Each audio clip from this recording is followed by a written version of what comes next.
Welcome back to Against the Grain Living. It's April 10th today, so Monday. I have to cover afternoons today. So I've been cleaning up the cement mixer, 3-point cement mixer that I got from dug out of the barn down at the farm from my dad. So I gave it a crude pressure wash, got some old build up off it, and trying to scrape off a bunch of old grease and stuff and sand build up, gravel build up. Found a couple loose bolts and I've located all the grease fittings, so I'm gonna try to get the tractor and this all serviced, all greased, all fluids good and to go. So as you can see, we lost a lot of the snow here and it's a really warm week this week, but it was only 8 days ago I was snowmobiling up at the property, so I don't think they would have lost what they had up there that fast. So I'm sure I'm a couple weeks out, so it's just getting the last few materials I need and figuring out a bunch of logistics help and trailers and equipment. So it'll be like the last weekend of April or first weekend of May. I imagine we're walking the tractor and a little excavator in and stuff like that. So yeah, and just there's quite a few grease fittings on this. It's a pretty simple design. I've only seen Dad use it once that I can remember. It's a manual tip and it's just a PTO that does the mixing. It'll be a heck of a lot easier than doing it by hand, and I can definitely use the loader bucket for some stuff in there, especially working with the hoe, the little excavator. So we're just gonna finish scraping this off, pressure wash it again, let it dry, and then we'll get everything greased up good. Yeah, getting close. So we'll see you when we see you next. Welcome back to another day of preparation to get to the property. So I was up there on a snowmobile on April 2nd. It's April 14th now. In about 8 days after the last time I was on a snowmobile, which you can see is all the way for the summer. Spring or summer like temperatures hit all within a week. We lost all our snow and I had a pretty good amount of snowpack here at the house, and all the bugs came out, all the frogs came out. Tanky's hot all the time now. Anyway, so I'm going up on Sunday as a recon mission to see how much snowpack's still up there. We had 3 or 4 days of like 25 to 31 degrees Celsius in early April, which is insane. So that could bring an earlier start to the foundation. At the same time, they brought all the bugs. So I own this little Honda already at 2200. I bought it with the intention of getting the companion, so I could have 4400 watts and a 30 amp plug for backup power for the house. I just haven't gotten to getting the second unit yet. But one of the things I wanted to do when I got that far was, I'm just stealing this out of the boat for this spring, but I have 2 of these 12 gallon, 45 liter fuel cans. So the idea is for extended use with the house. This kit allows you get rid of this cap and switch over to their caps and the fittings and the dual lines, and they'll draw out of this before they start drawing out of their own tanker. I guess it draws over, pulls a vacuum. So we're going to try to hook it up so that I have extended range with one, and then when I go in with my uncle's 4-wheeler and bush buggy with all the tools and the tractor and all that, I can take enough fuel to get me through most of the work without having to backpack fuel in the rest of the season. So yeah, we're gonna try to put this together and test it out tonight. Tractor's all greased, ready to go. Got the loaner trailer lined up to get it up there. The cement mixer, got it all tuned up, greased. So we're maybe 2 weeks out of getting everything up there and starting on the foundation, but we've got all the tools we think we're gonna need at least to start. Fasteners and hardware is actually so expensive, so I'm gonna buy those as I go. Most of them will fit in a backpack, so as I need things when I'm gonna purchase them instead of, I was hoping to have everything purchased so that they can go in with the tractors and the four-wheelers, because after I get the bulk of the foundation done, it's just gonna be me backpacking in with the dogs and stuff. Anyway, well, this kit, we'll figure it out. It didn't come with any instructions,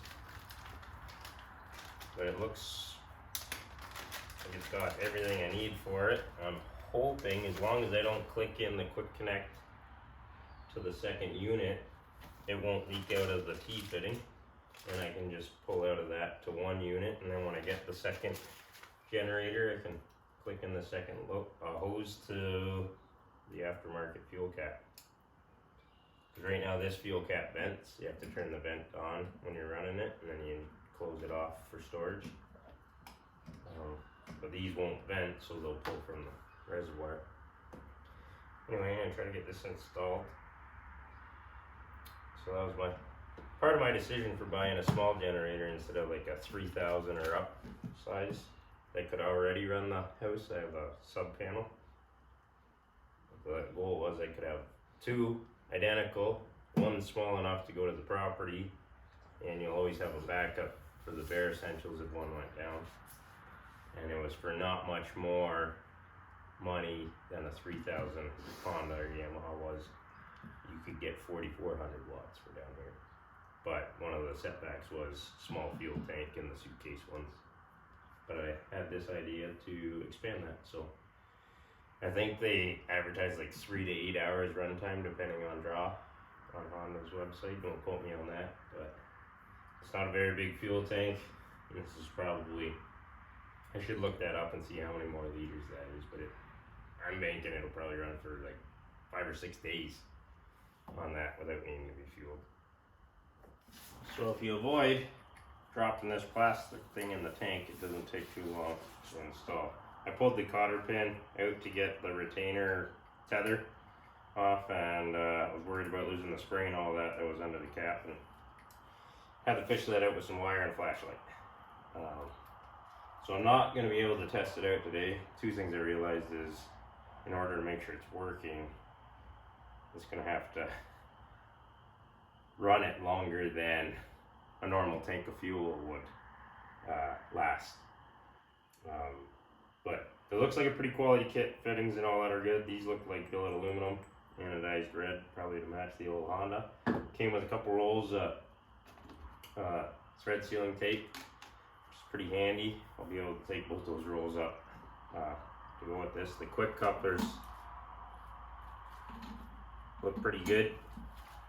One problem I have found is I tried to unthread this out of there, and the housing is just, the plastic housing is just spinning on the brass thread part that has some sort of thread sealant on it.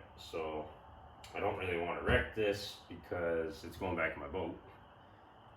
So I'm thinking about getting a short line for boat with that connector, and then I'll go to this thread size on the other side, and I'll be able to have a primer ball so that I can depress the ball fitting in the coupler and get this line right full so there's no air in it.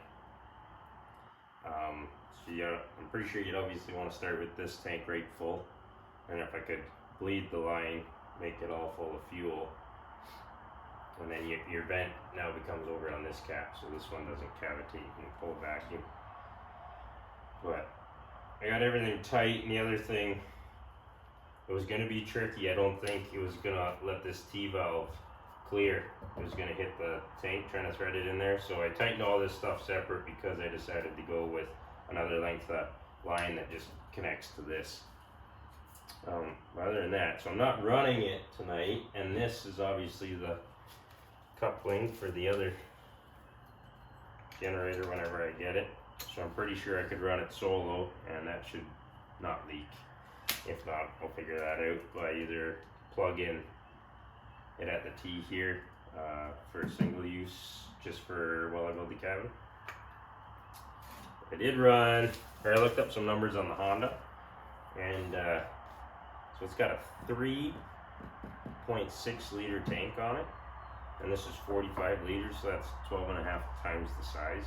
And they advertise 3.2 hours of run time to 8.1 hours of run time, depending on load, obviously. Now, I installed an hour meter when I first bought this, so it's got 42.8 hours on it. I was running a little bar fridge, if you will, and then a full kitchen fridge on it for a 2 or 3 day power outage we had, just with extension cords. And I had 12 hours on the hour meter with those 2 fridges in eco mode.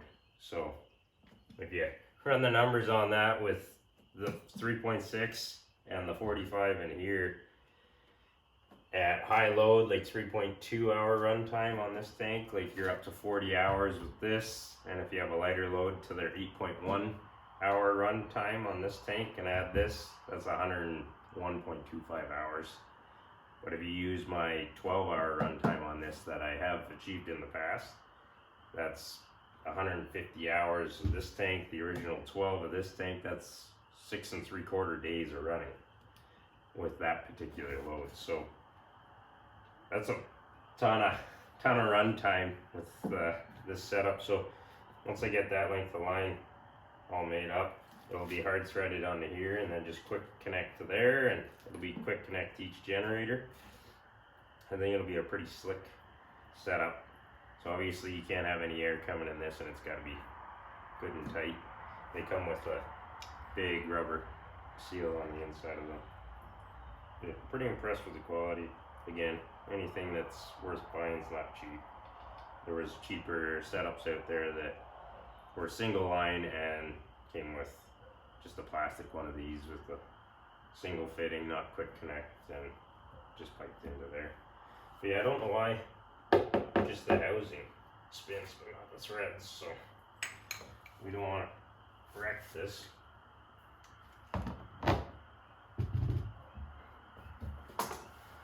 Either that, or you gotta change the whole sending unit, because the thread sealant that they used in there is obviously stronger than the press fit on the brass component, the plastic housing.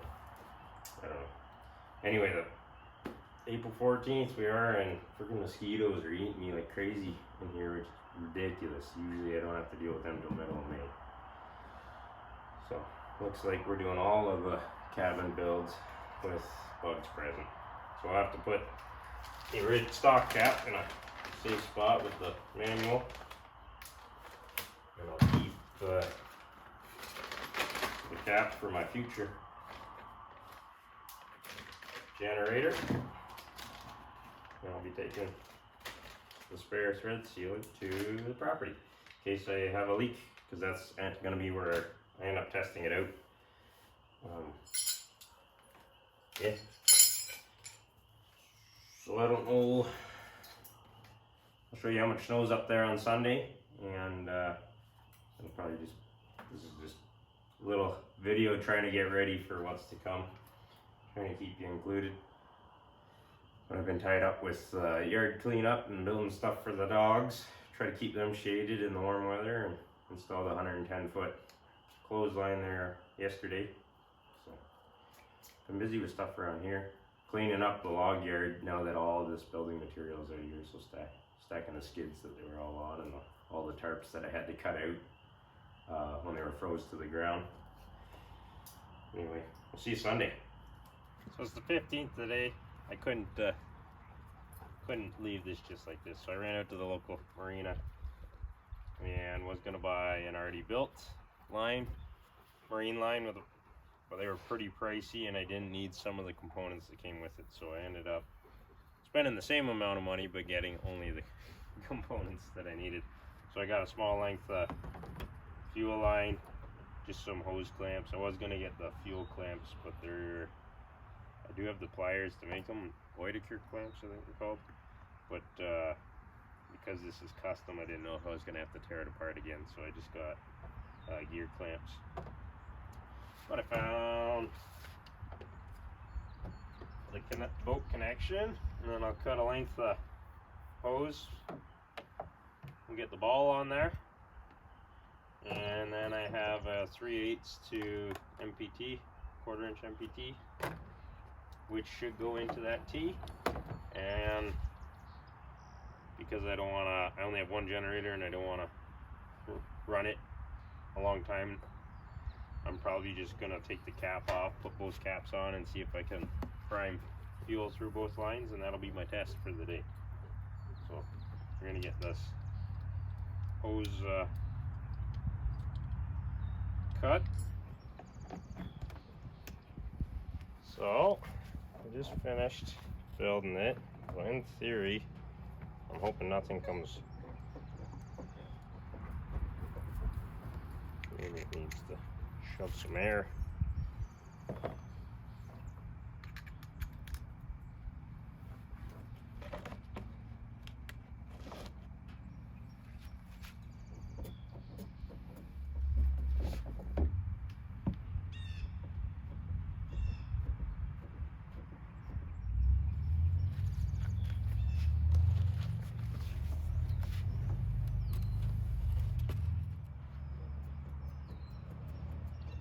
So this should have went as smooth as could be with the primer ball, because it should have forced all the air out. I even tried to create head pressure and had the caps down there, even fired up the Honda to see if it would run, topped the Honda right full, and then I started chasing fuel right from here, or, sorry, this way. Undid that clamp, primer ball shoves it out. Went to this, so I bought this just thinking it was a 3/8 to MPT. I don't mean here, but there's a check valve in there and it's in the wrong direction of the flow. So this is gonna have to wait yet another day till I can get a 3/8 barb to MPT that's got nothing in it. I was gonna see if I could get the I wonder if airline fittings. I have some of those. Bear with me. So I just ran in the garage, got all my male-to-male barbs and fittings for just your air tools. I have a barb with no check valve in it. So I probably paid a lot of money for this thing.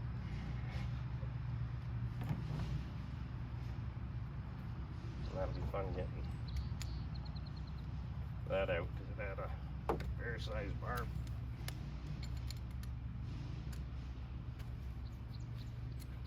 It doesn't need to be that long. So I'll fight with that barb another day.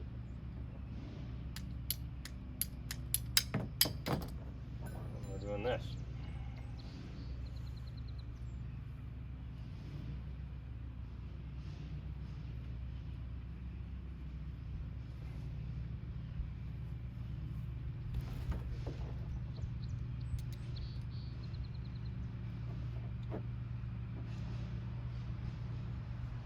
Hope that I can shove fuel with the primer ball out the two end caps into that drain bucket, and then I'll be satisfied with this. That's all that was supposed to happen.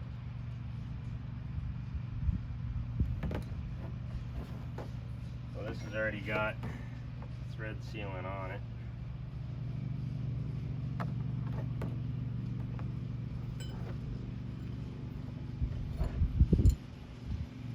When you get to the point in your life that you're almost your own hardware store because you got enough stuff in stock to get through.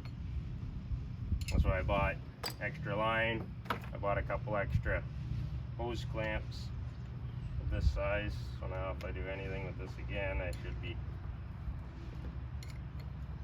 able to do a repair. That's what I have in stock. Don't know if this thread sealant's compatible with gasoline, just based on what I've observed here.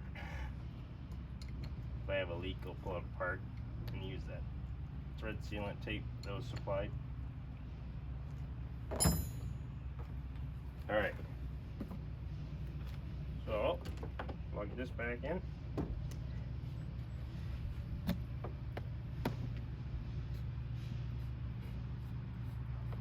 One thing you gotta watch is the aluminum cap on plastic threads on the fuel tank.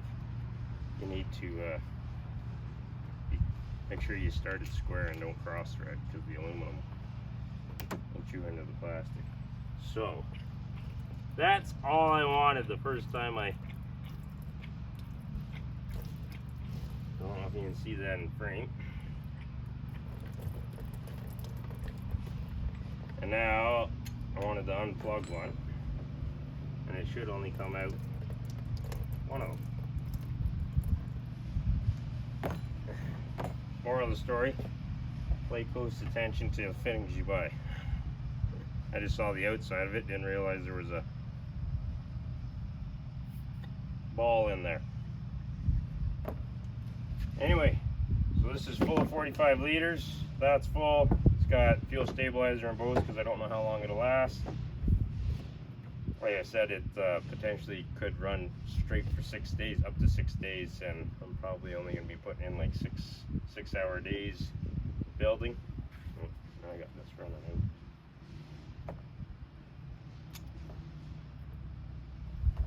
out. And generator's probably not running the whole time. So beautiful. And I'll take, because I'm in the middle of nowhere, I'm taking some spare fittings, the clamps, the spare length of hose. Because I only have one generator up there, technically I have 2 built fuel lines and 2 caps plus the original if I just go back to stock. And I'll probably just get a plug, MPT plug for that T in case I have to steal a line or something like that. Go ahead and plug that up and use it individually. Anyway, clean up the fuel I just spilled, and we'll put this stuff back in the garage.